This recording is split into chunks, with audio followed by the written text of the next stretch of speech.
haada mideeda gaadmada badan aan gaabin socodka kuna kadisa ugaarta ayaa loogu magac daray cutubyada la soo carbiyay ee commandoska xoogga dalka Soomaaliyeed ee Gorgor oo guyaal kooban gudahood ku soo jiitay indhaha Soomaalida iyo caalamkaba.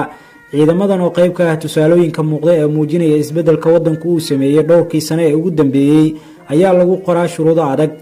waxaana sanad walba ku biira boqolaal dhalinyaro ah, da'yar, aqoon leh, misana ka caamay muddadii burburka oo uu dhaqaajinaya dareen wadaniyadeed si ay u soo oowdaan albaabada tabaryarida iyo quursiga una soo afmeeraan kooxaha ku shaqeeya fikrada shisheeye ee caqabada ku ah amniga dalka.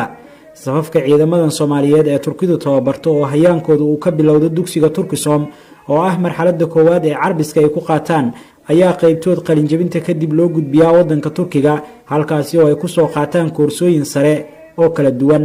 Gorgor oo qaab ahaan aad loo carbiyay ayaa muddada tababarka loo dhisaa jir ahaan iyagoo ka bogta xirfadaha ciidanka iyo tabaha dagaalka, toogashada meelaha fog, ku dagaalanka hubka culus, fulinta weerarada gaadmada ah, beegsiga shakhsiyaadka argagixisada ah ee dhaqsida looga howlgalayo macluumaadka degdegta leh ee laga helo,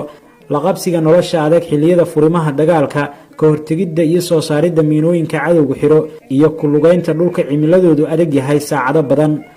Soomaalidu qabciya kibir marna qaadan mayse Soomaalidu qabciya kibir marna qaadan mayse waxaana la ka qaban waayo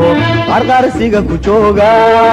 waqtigan oo Soomaalidu ku dhaadata dhaqsi dhismeedka ciidanka iyo isbedelka samaysmaya xilli weli ay dalka saaran tahay cunaqabataynta caalamiga ah ee dhinaca hubka ayaa la qiyaasayaa in uu dhabaha u xaarayo korarka tirada ciidamada, tayadooda iyo inay ku filnaadaan la wareegidda amniga dalka marka laga tusaale qaato howlgallada ay fuliyeen oo ah kuwa dhammaantood ay ka soo hooyeen guulo wax ku ool ah.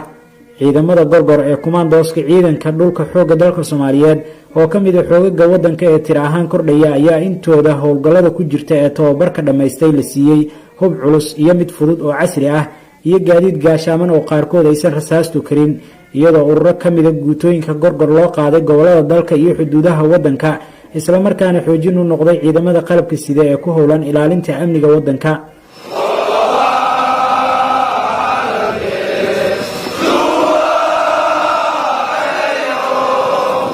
xoogagga commandoska Soomaaliya ee Gorgor oo nidaam ahaan qayb ka ah unugyada ciidan ee ku dhismay heshiiska iskaashi wadaagga ah ee Soomaaliya iyo Turkiga ayaa la filayaa inay sii kororto tiradooda oo la qiyaasayo in dhowrka sano ee soo socota ay gaari doonto in ka badan 10,000 oo askari si awood ahaan sare loogu qaado militariga Soomaaliya oo si geesinimo leh durbadiiba ugu filnaaday qaadista weeraro aysan ku wehelin awoodaha kale ee Soomaaliya ka taageera la dagaalanka argagixisada.